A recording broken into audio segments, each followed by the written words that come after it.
Hello guys, welcome back to our channel.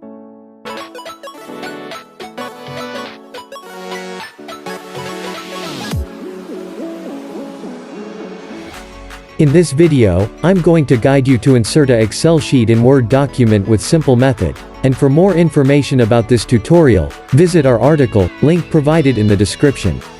Without any delay, let's start our video. Open Word document.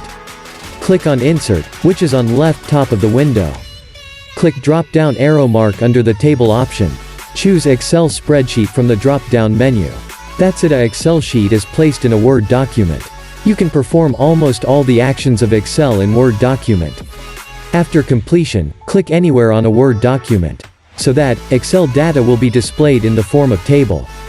To modify the data, double-click on Table and modify using Excel options. Hope you liked this video. For more information about this tutorial, visit our article. Link provided in the description.